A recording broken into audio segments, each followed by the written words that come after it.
2023년 2월 5일 주일 예배 주님께 드리겠습니다. 찬양하겠습니다. 감사와 찬양 드리며 주와 함께 나아가세.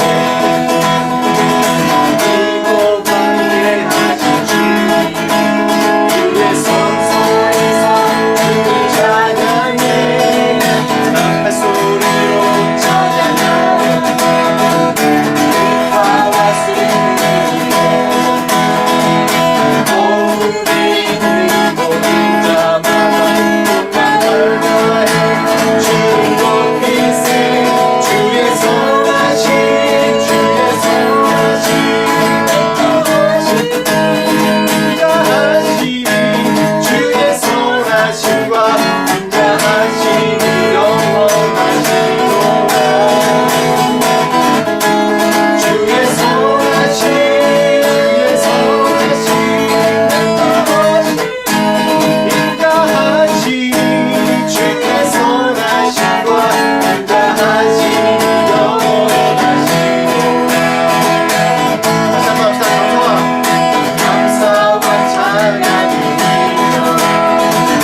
주와 함께 나아가세. 그리고 관계하신 주님 그의 성소에서 주를 찬양해. 나팔 소리로 찬양하며 비파와 승리로 온 우리는 모든 자마다 복만 다해. 주를 높이세. 주의 선하심 인자하심이 주의 선하심과 인자하심이 영원하시로다. 주의 선하심 주의 선하심 하심이 주의 선하심과 인자하심이 영원하시로다. 예수 안에 동생자 예수 하나님 동생자 만유의 창조주 모두 다 그 앞에 나아가 목소리 높여 주님 찬양해. 나팔 소리로 찬양하며 비파와 수금으로 온 우리는 모든 자마다 복만을 다해. 주님 높이세. 주의 선하심 주의 선하심 인자하심이 주의 선하심과 인자하심이 영원하시로다. 주의 선하심 주의 선하심 주의 선하심 인자하심이 주의 선하심과 인자하심이 영원하시로다. 우리 고백합시다. 감사와 찬양 드리며 감사와 찬양 드리며 주 앞에 나아가세. 그리고 관계하신 주님 그의 성소에서 주를 찬양해. 나팔 소리로 찬양하며 비파와 승리로 우리는 모든 자마다 복만을 다해. 주의 선하심 고백합시다. 주의 선하심 인자하심이 주의 선하심과 인자하심이 영원하시로다. 고백합시다. 주의 선하심 주의 선하심 인자하심이 주의 선하심과 인자하심이 영원하시로다. 고백합시다. 예수 하나님 동생자 만유의 창조주 아멘. 모든 그 앞에 나아가 목소리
선하심으로 우리를 감싸십니다.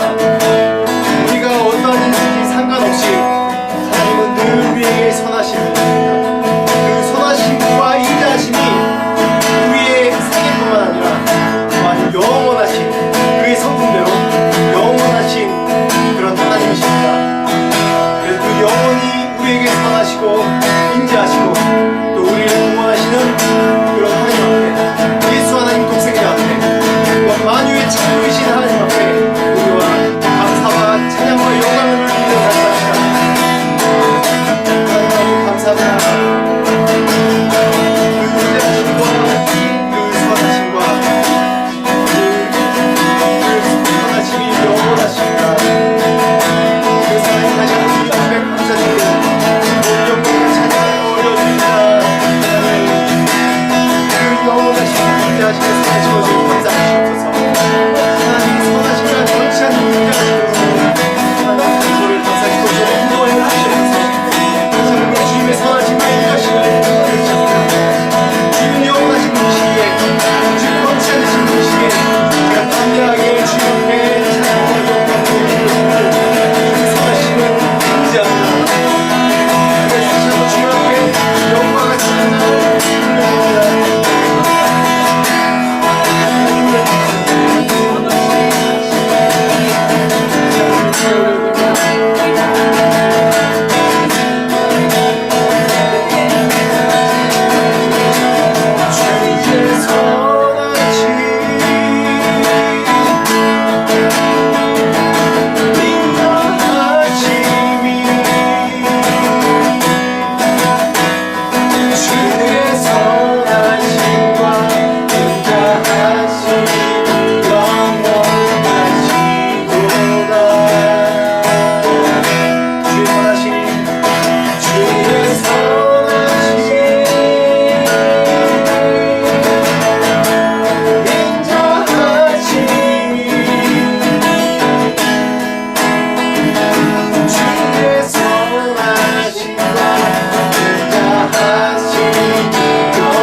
영광과 찬양을 전능하신 하나님 앞에 올려드립니다.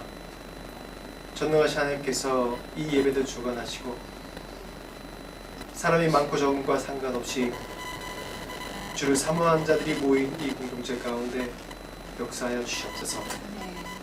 이 주일 예배를 주님께 올려드리고 또 주님께서 임재하시고 또 우리를 충만하게 하시고 우리에게 말씀하실 것을 기대하고 소망합니다. 예수 그리스도 이름으로 기도합니다. 말씀 보겠습니다. 말씀 로마서 3장 1절에서 4절까지 말씀입니다. 같이 한 목소리로 읽겠습니다. 시작. 그런즉 유대인의 나음이 무엇이며 할례의 유익함이 무엇이냐. 범사에 많으니 우선은 그들이 하나님의 말씀을 맡았습니다. 어떤 자들이 믿지 아니하였으면 어찌하리요. 그 믿지 아니함이 하나님의 미쁘심을 패하겠느냐. 그럴 수 없느니라. 사람은 다 거짓되되 오직 하나님은 참되시다 할지어다. 기록된 바 주께서 주의 말씀에 의롭다함을 얻으시고 판단 받으실 때 이기려 하심이라 함과 같으니라. 네, 유대인 지난 이제 로마서 말씀할 때 1, 2장 계속 말씀할 때 유대인의 자랑이 세 가지 있다고 그랬습니다. 유대인 자랑 뭔지 기억하시나요? 첫 번째, 유대인이 자랑하는 게 뭐냐면 선민이다. 그 다음 넘겨보면 나옵니다. 선민, 그리고 두 번째 율법, 그리고 할례입니다. 선민, 율법, 할례. 선민이라는 것이 뭐냐면 선민입니다. 선택한 백성이란 뜻입니다. 하나님이 이스라엘을 선택했죠.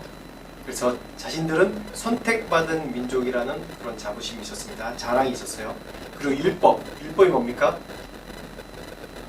이스라엘이 출애굽, 이집트에서 나오면서 하나님이 주신 말씀입니다.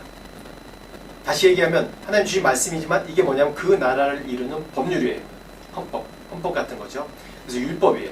율법. 하나님이 직접 이 법을 내려줬다. 그래서 이 하나님의 말씀, 하나님의 법, 나라의 근간을 이루는 법이 있는 나라다. 그래서 율법에 대한 하나님이 주신 법이 우리 안에 있다는 그런 자부심이 있었습니다. 또한 세 번째는 뭐냐면 할례입니다. 할례. 이 유대인 남자들에게 하는 할례인데 이것이 바로 우리가 선택받은 민족이라는 사인이에요. 그래서 할례를 받은 사람은 선택받은 민족, 유대인이다라는 그런 자부심이 있었죠. 근데 그들이 자랑하는 세 가지가 자랑거리지만 이들이 다른 민족들과 구분짓는, 자신들만 선민이고 자신들만 하나님 나라에 갈 수 있고 자신들만 하나님의 백성이라는 그런 잘못되게 구분짓는, 분리해버리는 그런 오류를 낳았습니다. 잘못 이해한 거죠. 이 선택받은 민족이라는 거, 이스라엘을 왜 선택하셨냐면, 여러분 이제 마트에 가보면 그 샘플로 진열하는 것들이 있지 않습니까? 특별히 이제 음식 코너에 가면 어떻게 하죠? 뭐 만두를 구워가 잘라가지고 한번 시식해보라고 하지 않습니까? 그런 다음에 그 만두를 찍어 먹고, 아니면 과일 같은 것도 보면 이제 과일을 이렇게 내놓죠. 포도나 뭐 귤이나 뭐 오렌지나 그런 거 있으면 잘라가지고 내놓습니다. 근데 만약에 저도 한번 그런 적이 있는데 너무 배고파가지고 이제 운동하고 이제 마트를 들어가야 있어요. 너무 배고파서 이제 점심시간이 다 됐는데 뭘 사 먹긴 시간이 그렇고, 그래서 잠깐 맛만 봐야지 그러고 이렇게 하나 먹다가 또 2개 먹고 3개 먹다 계속 먹으니까 이렇게 하고 지켜보더라고요. 째려보더라고요. 그게 예의가 아니죠. 샘플은, 그러니까 과일도 포도 송이를 놔두면 포도 하나만 먹어야지 그걸 다 먹지 않지 않습니까? 샘플입니다. 샘플. 이 수박 같은 것도 요 중간에 하나 딱 잘라서 그걸 맛보고 이게 맛있는 건지 안 맛있는 건지 이거를 또 사지 않습니까? 유대인이 하나님 선택하는 건 그 샘플입니다. 샘플.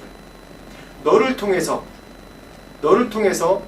이 이스라엘이 변화된 걸 통해서 어떻게 하나님께서 이스라엘 인도하시고 어떻게 변화시키시고 어떻게 하나님 나라를 만드시는 것을 통해서 너희뿐만 아니라 이 온 인류를, 온 세계를 내가 너희와 같이 구원하리라는 그런 하나의 구원의 샘플로 이스라엘을 택한 겁니다. 근데 이 하나님께 선택하신 이유가 뭡니까? 조건이 뭐죠? 조건이 뭐라고 생각하세요? 조건이 있습니까? 선택한 이유가 있습니까? 뭐 이스라엘이 거룩해서요? 이스라엘이 다른 나라랑 달라서요? 아니요. 창세기부터 쭉 읽어보면 이스라엘을 선택한 건 이유가 없어요. 어떤 조건이 없습니다. 오히려 이스라엘이라는 나라가 이루어지기 전까지 한갓 유목민족이었죠. 그 가나안에 떠돌아다니는 유목민족이었습니다. 그런데 하나님께서 선택한 의미와 그 개념, 그 하나님의 뜻을 잊어버리고 그냥 이스라엘 인간은 외형적인 표, 또 외형적인 자기 민족이 갖추고 있는 것들, 자기에게 하나님 주어진 축복, 그걸 증거로 삼아서 우린 너희들랑 달라. 너희는 개나 돼지 같은 민족들이야. 우리만 구원받는 민족들이야. 그렇게 구분짓는 그런 잘못된 역할을 했습니다. 그래서 다시 한번 3장 1절을 다시 한번 읽어보겠습니다. 시작. 유대인의 마음이 무엇이며 할례의 유익이 무엇이냐. 그 다음 계속 범사에 2절에 범사에 많으니 우선은 그들이 하나님의 말씀을 맡았음이니라. 여기서 또 얘기했듯이 유대인의 마음이 무엇이며 할례의 유익이 무엇이냐. 유대인으로서 너희가 가진 유익이 무엇이냐면 선민이다, 선택받은 민족이다, 또 율법이 있다, 또 할례의 증거를 받았다. 근데 이것보다 더 중요한 게 범사에 많으니 우선 그들이 뭐라고요? 하나님의 말씀을 맡았음이니라 라고 하는 겁니다. 유대인들은 그냥 뭐 할례 받았다, 표시 받았다, 외형적인 그런 게 중요한 게 아니라 하나님께서 주신 그런 가장 중요한 책무는 하나님의 말씀을 맡았습니다. 율법을 유대인에게 먼저 주셨지 않습니까? 여기도 하나님의 말씀이란 이 표현이 헬라어로 얘기하면 로기아, 또 로기온이라는 단수로 로기온인데 그 로고스에서 나온 말인데 하나님의 말씀입니다. 이걸 영어로 번역해보면 뭐라고 하냐면 very word of God. 진짜 하나님의 말씀, 참된 말씀, 참된 하나님의 말씀이라는 뜻입니다.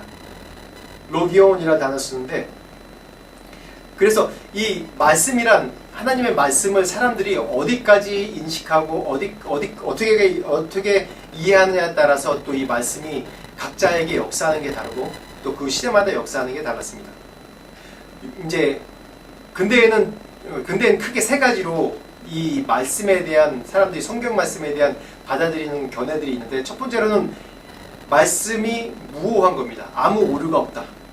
그게 우리들이 취하는 입장이죠. 성경은 하나님의 말씀이다. 뭐 이것저것 붙일 것도 없고 이건 아무 오류가 없는 하나님의 말씀이라는 걸 믿는 것이에요. 디모데후서 3장 16절에 나와 있듯이 모든 성경은 하나님의 감동으로 된 것으로 교훈과 책망과 바르게 함과 의로 교육하기 유익하니라고 나왔습니다. 성경이란 단어 앞에 여기 보면 성경은 하나님 감동으로 된 것으로 그 전에 뭐라고 나오죠? 모든이란 단어가 나옵니다. 모든. 이 모든이 무엇입니까? 모든은 이 단어를 쓸 때 있었던 하나님의 말씀이 어디죠? 구약, 모세오경, 율법, 구약에 있는 말씀을 얘기합니다. 즉 구약을 포함해서 앞으로 완성될 모든 신약의 성경까지 이것이 바로 하나님께서 주신 하나님의 말씀이다라는 그런 뜻입니다.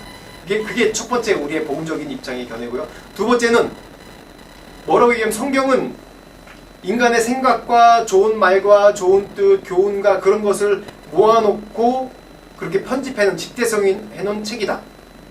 그 교훈책이다. 쉽게 해서 이렇게 주장하는 또 자유주의 신학자의 사람들이 있습니다. 이렇게 얘기하면 또 일반 세상 사람들이 또 이렇게 동일하게 얘기하는 사람도 많죠. 성경은 그냥 하나님의 말씀, 그래 각 종교마다 다 말씀이 있지 않습니까? 코란도 있고 또 힌두 정경도 있고 또 뭐 불교 경전도 있고, 이게 다 뭐냐? 이게 다 좋은 말, 이게 좋은 교훈이랑 살아가는 지혜랑 또 그런 좋은 생각, 어휘 그런 것들을 모아놓은 책이다라고 얘기하는 사람들이 있습니다. 사실 이 말씀의 권위를 완전 떨어뜨리는 얘기거든요. 이런 말씀을 권위를 떨어뜨리는 이게 인간적으로 보기엔 굉장히 합리적인 얘기죠. 어떤 말씀은 이해 안 되는 것이 많아요. 사실 말씀을 해석하려면 이것을 정말 우리 인간의 생각으로 이해 안 된 심오하고 깊은 뜻이 굉장히 많습니다. 아직까지 해석이 잘 안 되는 그런 것들이 많고 정확하게 이걸 해석이 안 되는 부분도 있어요. 그렇기 때문에 사람들이 말씀을 공부하고 말씀 읽을 때 너무 어렵다고 생각하고 또 어렵고 사실 그렇습니다. 그 사람이 처해진 인생의 시기마다 이 말씀을 읽을 때마다 또 다르게 다가오고 같은 성경 공부를 해도 또 각자 들리는 말씀이 또 다른 거예요. 그래서 말씀이 살아있고 힘이 있는 것이죠. 그런데 이단들은 이걸 어떻게 이용하는지 압니까? 틀을 정확하게 만들어 놓고 이 틀 안에 성경을 해석해버리는 거예요. 그 문화인류학 책 중에서 뭐죠? 총균쇠라는 그런 그 책이 있죠. 저는 아직 뭐 다 읽어보지 않았는데 그 파트만 좀 읽어보고 했는데 이 문화 인류학적으로 역사적으로 이거를 총균쇠 이걸로 인류들을 바라본 거예요.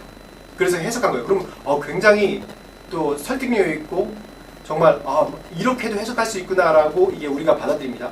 또 다른 사람은 역사적인 관점 그렇게 해석하는 것이 아니라 다른 관점으로 해석을 해요. 또 철학자들은 다른 관점으로 해석하고 또 우리 기독교인들은 기독교 관점으로 또 해석하고 해석하는 관점이 많습니다. 제가 기독교를 관점이라고 얘기해서 정말 죄송합니다. 이게 우리의 인류 역사인데 그렇죠? 근데 인간적인 방법으로 해석하는데 제가 이번에 신천지를 한번 만나봤거든요. 제가 우연찮게 신천지한테 전도를 당했습니다. 근데 저한테 깨졌죠 많이.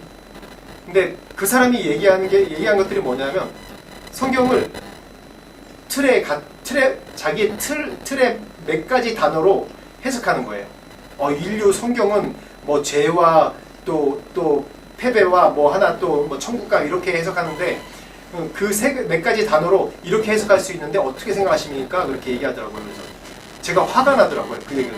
어떻게 하나님의 이 광대한 말씀을 그깟 인간의 단어 3가지로 해석할 수 있습니까? 그거는 이단들이 하는 행동입니다. 그거는. 그렇게 해석하면 이단이 나올 수밖에 없고 그렇게 해석하면 성경의 권위를 떨어뜨리는 내용입니다. 하나님 말씀을 우리가 어떻게 인간이 다 이해하고 해석할 수 있습니까? 다시 말씀을 읽으십시오. 그렇게 쉬운 방법으로 성경을 해석하고 공부하려고 하지 말고 말씀을 처음부터 끝까지 20번만 하면 읽어보십시오. 그러면 당신이 해석하는 그 해석이 잘못됐다는 걸 분명히 알 겁니다. 라고 제가 되물었던 그런 기억이 있습니다. 바로 지난달에 몇 주 전에 있었던 얘기죠. 하나님의 말씀을 이렇게 인간적인 관점에서 해석하려고 하다 보니까 그 유럽의 교회들이 점점 쇠락하게 된 게 언제냐면 이런 식으로 성경 말씀을 인본주의적으로 해석할 때부터 유럽의 교회들이 점점점 더 무너져 가기 시작했어요. 점점점 교인이 안 모이고 이런 성경책을 누가 믿습니까? 아무도 안 믿지. 그리고 세 번째로는 또 자유주의 신학자들이 또 많이 쓰는 얘기인데 이 첫 번째랑 두 번째랑 좀 합친 내용이에요. 성경은 하나님 말씀인 건 사실인데 이 사람이 받아서 기술하는 과정 중에서 오류가 발생할 수밖에 없다. 그래서 성경은 어느 정도 오류가 있는 책이다라고 얘기를 합니다. 근데 우리가 믿는 것은 모든 성경은 어떻게 해요? 하나님의 감동으로 된 것으로 얘기하죠. 우리가 그렇게 믿고 있죠. 근데 이것도 또한 굉장히 합리적으로 생각돼요. 그래서 성경 신학을 하다 보면 어떤 학이 있냐면 사본학이 있습니다. 사본학을 보면 어떻게 이런 오류가 발생하고 실제로 오류들이 있긴 있어요. 사실 오류들이 조금씩 있습니다. 기술하는 과정 중에 성경 쓴 사람에 따라서 약간씩 오류가 있는 부분이 있어요. 그런데 이 사본학에서도 보면 전체적으로 이 오류들이 성경을 잘못 해석할 그런 오류들이 하나도 없다는 거예요. 성경 전체에 하나님의 말씀을 바꿔서 해석할 만한 그런 오류가 등장한 게 한 가지도 없다는 거예요. 즉, 이 오류조차도 하나님께서 사용하셨다는 거예요. 이 오류조차도 하나님의 진리의 기준에 중요한 말씀의 틀을 흔들 만한 것이 아무것도 없다는 뜻입니다. 즉, 하나님의 말씀은 무오합니다. 하나님의 말씀은 오류가 없습니다. 그런 의미에서 이 로기아란 말씀을 로기아란 말씀을 왜 사도 바울이 이 신약 성경에서 표현했냐면 바로 그 말씀, 참된 말씀, 오류가 없는 말씀, 그 말씀을 우리가 맡은 자라는 뜻입니다. 그 말씀이란 것이 하나님 말씀 아무 오류가 없고 그 말씀 자체를 전적으로 하나님의 말씀으로 받아들이는 그런 자가 이 말씀을 맡은 것이라는 것입니다. 이 사명이 중요하다는 거예요. 그 유대인들이 맡은 사명입니다. 유대인의 사명뿐입니까? 아니죠. 지금 그게 우리의 사명입니다. 하나님의 말씀을 맡은 자. 그 뜻입니다. 다시 3절 말씀 다시 한번 읽겠습니다. 3절 말씀 시작. 어떤 자들이 믿지 아니하였으면 어찌하리요? 그 믿지 아니함이 하나님의 믿으심을 해야겠느냐. 아멘. 오늘의 제가 말씀의 주제로 삼은 것입니다.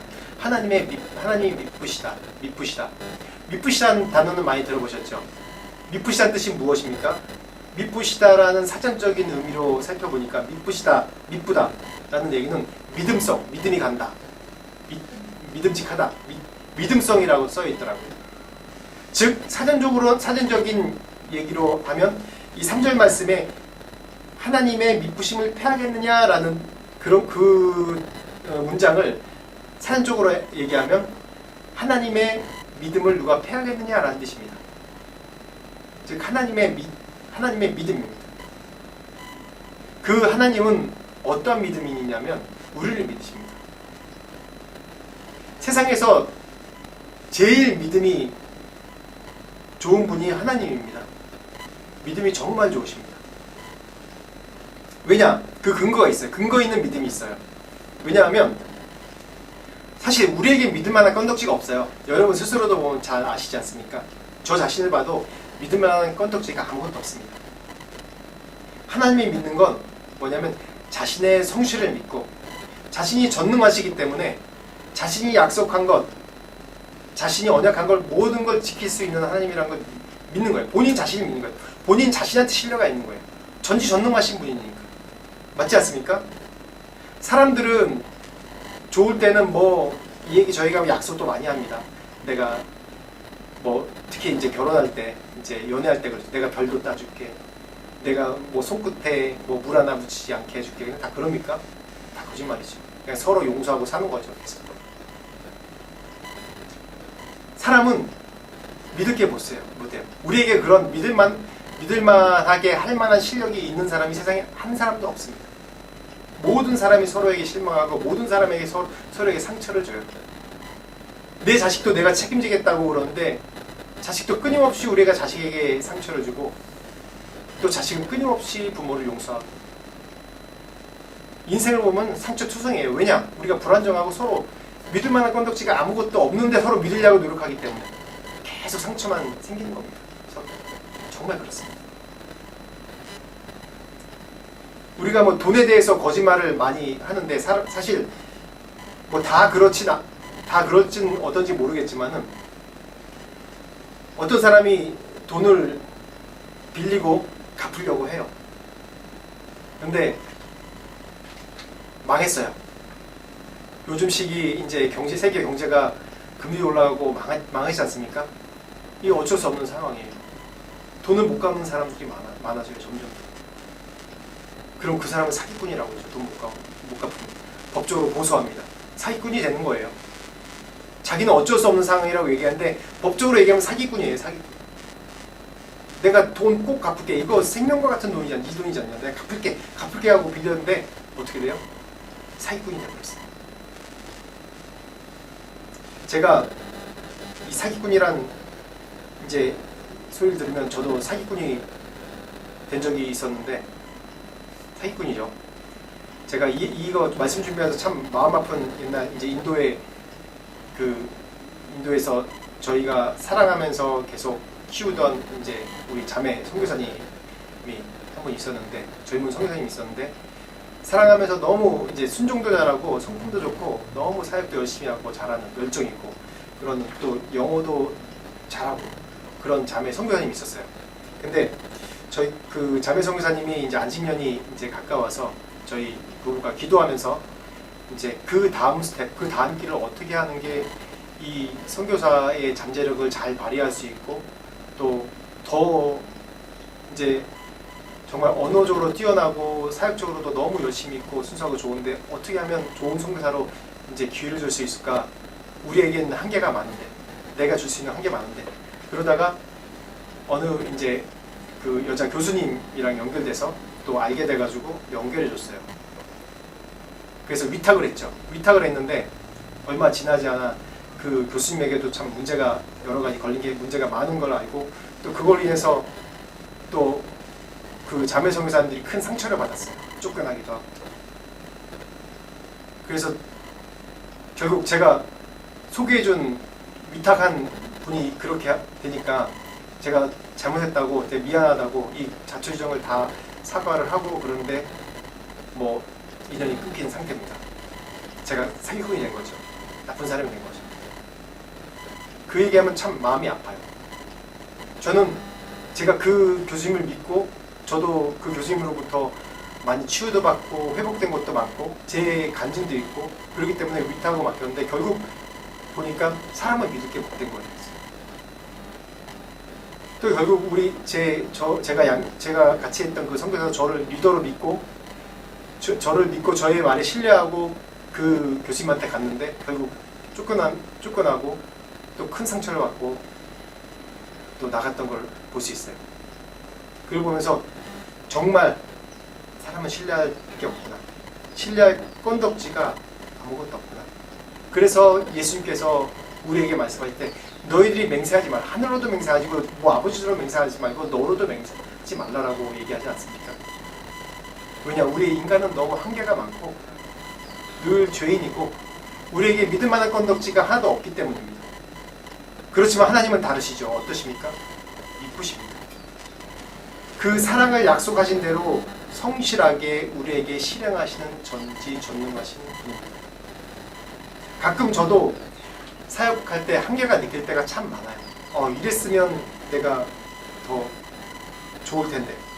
정말 재정적으로 이제 작년부터 계속 보면서 재정적으로 어려움 당하는 선교사님들이나 재정적으로 어려움 당하는 현지인들이나 고난 가운데 있는 사람들 보면 정말 도와주고 싶어요. 그래서 상상을 합니다.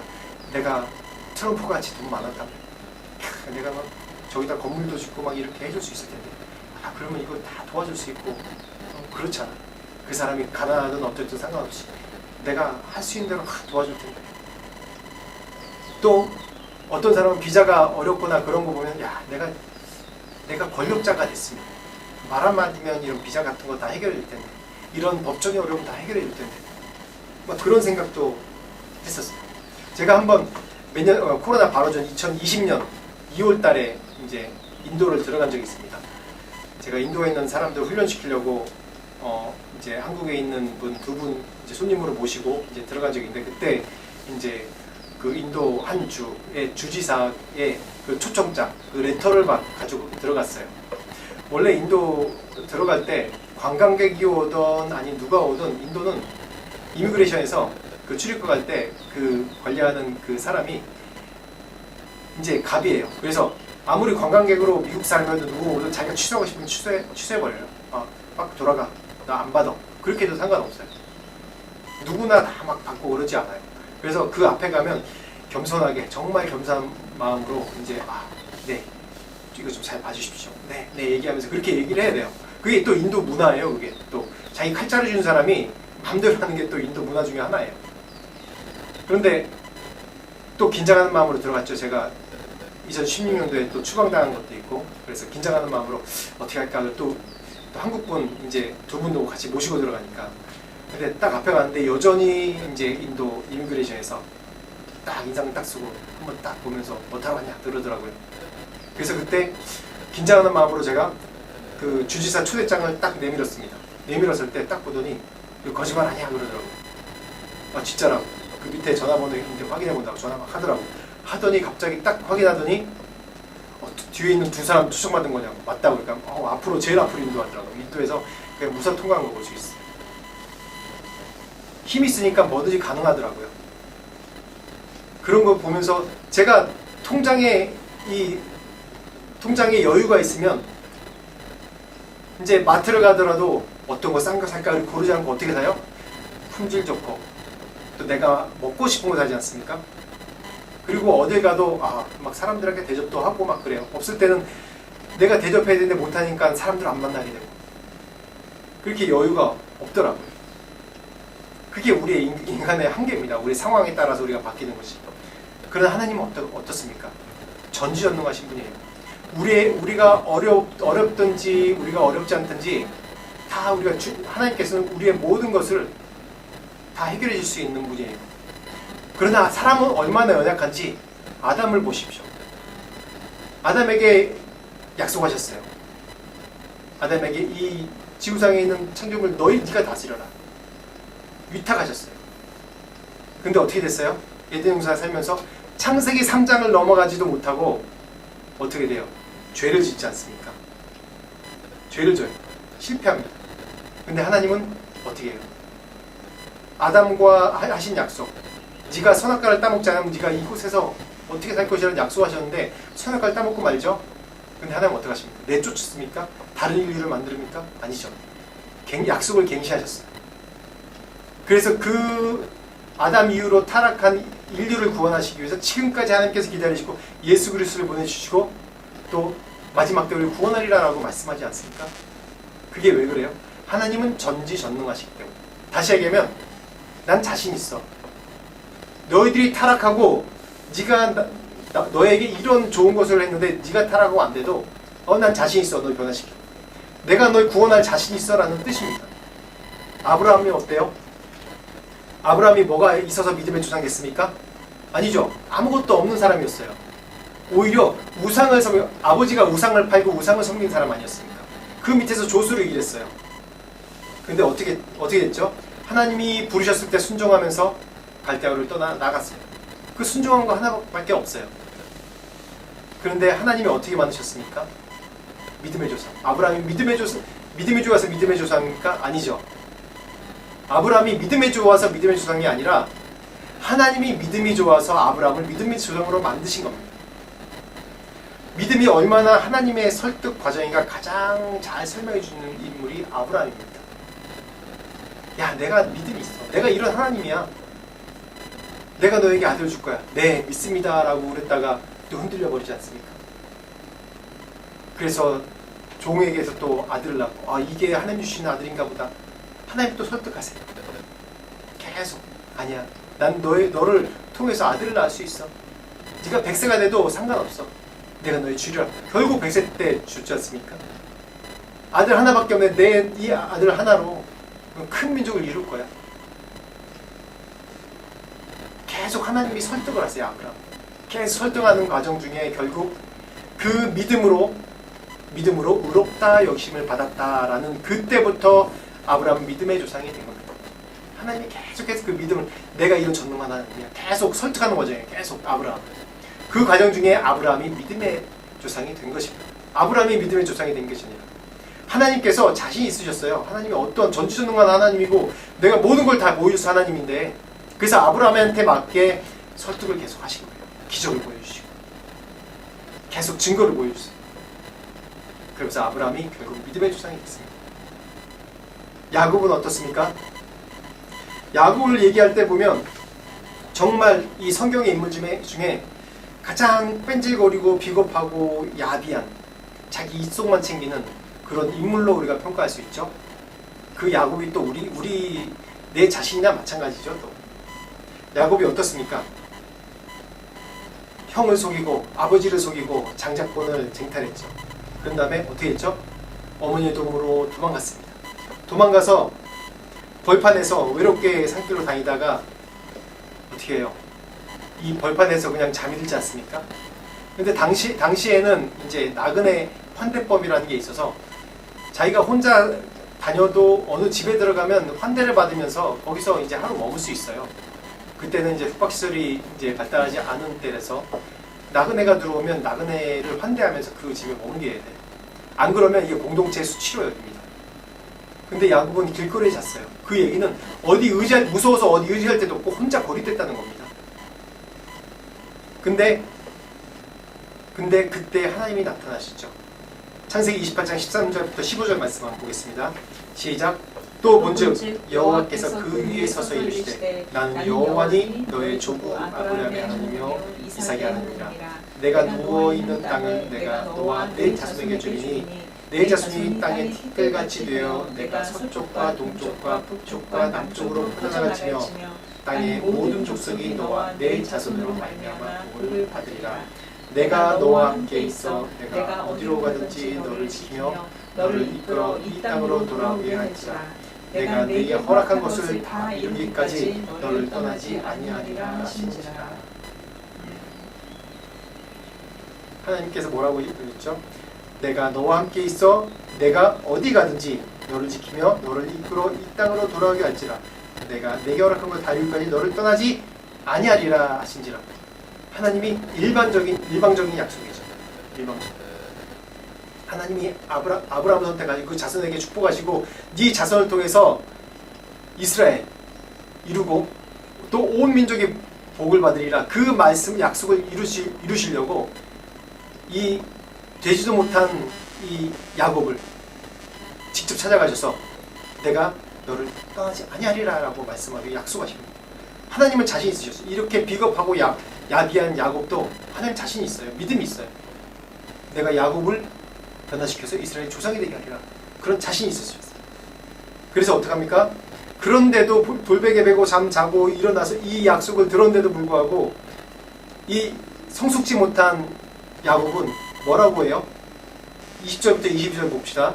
시작. 야곱이 서원하여 이르되 하나님이 나와 함께 계셔서 내가 가는 이 길에서 너를 지키시고 먹을 떡과 입을 옷을 주시어 내가 평안히 아버지 집으로 돌아가게 하시며 아버지께서 나의 하나님이 되실 것이요 내가 기둥으로 세운 이 돌이 하나님의 집이 될 것이요 하나님께서 내게 주신 모든 것의 10분의 1을 내가 반드시 하나님께 드리겠다. 하나님과 거래하지 않습니까? 하나님 분명히 떠나지 않겠다고 약속했는데도 불구하고 뭐 먹을 것도 주고 옷도 주고 뭐 해주고 안전하게 보살펴주면 나중에 와서 여기가 하나님의 집이 되고 또 내가 10분의 1을 내가 다 드린다고 그래도 상관없는데 10분의 1을 하나님께 드리겠습니다 라고 얘기하지 않습니까? 아직 하나님의 그런 하나님이 다 보여주시는데도 불구하고 야곱은 자기 방식대로 약속을 해요. 그래서 어떻게 합니까? 아직 신앙이 성숙되지 않은 단계죠. 그런데도 불구하고 이렇게 서약한 건 자기 수준에서 최대한 대로 하나님께 헌신한 겁니다. 하나님께 믿음을 최대한 대로 보이는 겁니다. 그 다음에 어떻게 외삼촌 라반 집에 가서 계속 속임당하죠. 야곱이 자기 부모와 형제를 속인 것 이상으로 속임당하고 이용당하고 착취당합니다. 그런데 하나님께서 축복해 주셔서 이 야곱과 가족이 또 야반도주에서 나오게 됐죠. 그래서 뭐 삼촌의 유혹도 받고 그러지만 그걸 다 건져주십니다. 그리고 형 에서가 찾아와서 환영한데도 불구하고 그 환영을 믿지 못하고 어떻게 해요? 가족과 가축은 다 떠나보내지만 자기는 남아있어요. 어떡하지? 그때 어떻게 해요? 하나님이 나타나셨어요. 나타나셔서 야곱과 씨름을 하죠. 이제 야곱이 이 고집이 세가지고 야곱이 이 씨름에 지지 않습니다. 그때 어떻게 해요? 환덕뼈를 부여주십니다. 더 이상 자기의 힘으로 할 수 없다는 것을 하나님께서 야곱에게 보여주신 것입니다. 죽일 수도 있어요. 교체해버릴 수 있어요. 근데 그렇지 아니하셨어요. 야곱의 성격에 맞게 야곱의 나중에 최종 앞에서 환덕뼈를 쳐서 죽을 때까지 절면서 다녔죠. 절 때마다 하나님이 나를 이렇게 구원하시고 하나님께서 이렇게 나에게 믿음을 보여주셨구나 라는 것을 계속 기억했습니다. 그런데도 불구하고 야곱은 죽을 때까지도 이스라엘이라는 소리를 못 들었어요. 그 씨름에서 이긴 다음에 하나님께서 주신 그런 은혜가 뭐냐면 네 이름이 뭐냐? 이름이 몰라서 모른 게 아니라 내가 너 이름을 야곱이 아니라 이스라엘이라고 하리라. 이스라엘의 뜻이 뭔지 압니까? 너를 하나님이 통치하신다라는 뜻입니다. 근데 끝까지 이스라엘이라고 죽기 전까지 이스라엘이라고 불리지 못했어요. 나중에 이스라엘이라고 불렸죠. 그때까지 아직 하나님이 이 야곱을 통치하시는 걸 받아들이지 못한 겁니다. 여러분, 이 사람이 싸우면 어떤 사람이 이기냐면 고집센 사람과 고집센 사람이 싸우면 누가 이기면 고집이 더 센 사람이 이깁니다. 근데 싸움할 때 힘 있는 사람이 이기는 것이 아니라 기술 좋은 사람이 이기는 것이 아니라 어떤 사람이 이기냐면 맷집이 좋은 사람, 끝까지 체력이 좋은 사람이 이기는 거예요. 제가 태권도 사역도 하기 때문에 이 태권도 겨루기를 하다 보면 이제 선수급 사람들이 실력이 비슷해요. 그러면 어떤 사람이 이기냐면 체력이 좋은 사람이 이겨요. 더 오래 버티는 사람이 이겨요. 더 오래 버티는 사람이 이깁니다. 어떤 사람은 이제 뭐 MMA 같은 거 볼 때, 뭐 UFC 같은 거 볼 때 보면 처음에 막 급한내려고 막 싸운 사람이 있어요. 근데 그런 사람보다 야금야금 이제 체력이 바탕이 되니까 5회전까지 3회전까지 그냥 끝까지 같은 체력으로 하는 사람이 결국 이겨요. 왜냐? 사람은 힘의 한계가 있기 때문에 결국은 힘이 떨어지면 지는 겁니다. 근데 하나님을 어떠한 하나님이라고 얘기하죠? 영원하신 하나님이라고 그러죠. 그 뜻은 무엇입니까? 하나님의 체력은 영원하다는 거예요. 인간은 정말 쉽게 지치고 포기할 수 있는데 하나님은 어때요? 영원하신 하나님, 영원하신. 하나님과 우리가 싸우면 어떻습니까? 누가 이기겠어요? 하나님이 이기죠. 하나님 영원하신 하나님 아닙니까? 우리가 기껏해야 80, 100년 산다고 그러면 80, 100년 동안 하나님과 싸워서 계속 하나님과 싸워서 하나님 안 믿겠습니다. 하나님 반대합니다. 그렇게 해도 하나님은 계속해서 나는 영원한 하나님이다. 100년이 아니다. 내가 널 계속 지켜본다. 함께한다. 널 변화시킨다. 계속 그렇게 하시는 거예요. 왜? 하나님은 하나님의 자신에 대한 믿음이 있기 때문에 자신이 있어요. 너를 변화시키고 너를 새롭게 하는 자신이 있습니다. 그래서 다시 한번 3, 4절 다시 한번 읽어보겠습니다. 시작. 어떤 자들이 믿지 아니하면 어찌하리요. 그 믿지 아니하니 하나님의 믿으심을 피하겠느냐. 그럴 수 없느니라. 사람은 다 거짓되되 오직 하나님은 참되시다 할지어다. 기록된 바 주께서 주의 말씀에 의롭다함을 얻으시고 판단 받으실 때 이기려 하심이라 함과 같으니라. 여기서 분명히 얘기하죠. 너희들의 믿지 아니하는 것 때문에 하나님의 믿으심을 피하겠느냐? 뭐라고요? 그럴 수 없느니라. 사람은 다 거짓되되 하나님은 참되시다. 사람은 다 한계가 있고 금방 무너지고 금방 실수하고 실패하고 죄를 짓고 그럴지라도 하나님은 영원하시다. 우리를 향해서 영원히 우리를 인도하시고 구원하시고 우리를 키우시고 양육하시고 새롭게 하시는 하나님이십니다. 여러분들의 20년, 30년 전 모습과 지금의 모습을 한번 비교해 보십시오. 변화되지 않았습니까? 새롭게 되지 않습니까? 아니면 이렇게 하나님 앞에 서 있지 못하겠죠.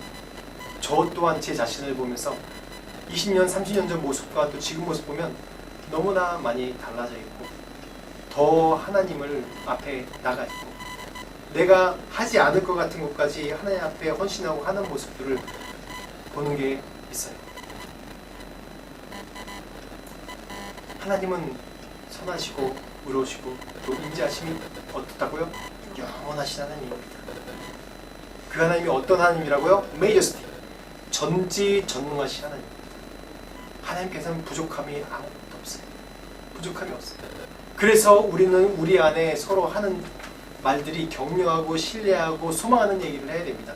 왜? 하나님을 믿기 때문에 내가 그 사람을 믿는 거예요. 그 사람을 내 직접적으로 믿을 수는 없어요. 하나님을 신뢰함으로 하나님께서 그 사람에게 행하실 것이라는 그런 하나님의 믿으심을 믿는 겁니다. 하나님을 믿으세요.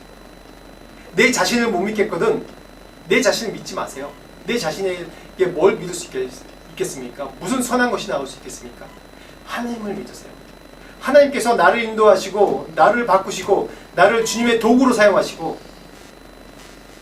하나님의 그 빛과 소금으로 사용하실 것을 그걸 믿으세요. 하나님은 넉넉하신 분입니다. 영원하신 분이시고 인자하신 분이시고 전능하신 하나님께서 우리의 인생, 나의 인생을 정말 나를 쓸모있는 사람으로 하나님 나라에 쓸모있는 사람으로 계속해서 만들어 가실 겁니다. 믿으십니까? 그 믿음으로 하나님께 모든 것 올려드리고 그 말씀에 순종하며 살아갑시다. 같이 기도하겠습니다. 하나님 정말 미쁘신 하나님이십니다. 연약한 우리를 늘 실패와 좌절과 낭만과 공고함에 있을 우리를 늘 그 하나님의 미쁘심으로 우리를 믿어주시고 신뢰해주시고 그 전능하심으로 우리에게 계속해서 하나님은 전능하신 하나님이고 믿으신 하나님이라는 증거를 보여주셔서 감사합니다. 하나님 우리를 인도하여 주시옵소서. 또 이 공동체를 인도하여 주시옵소서. 그래서 이 믿음의 공동체가 이 방콕에, 이 태국에, 이 온 열방에 쓰임받는 그런 공동체로 주님께서 만들어 주시옵소서. 지금 우리 주 예수 그리스도의 은혜와 하나님 아버지의 무한하신 사랑과 성령님의 감화감동 역사하심이 하나님의 믿부심을 믿고 신뢰하고 기대하고 소망하는 모든 자들에게 지금부터 영원토록 함께 하시기를 간절히 축원하옵나이다.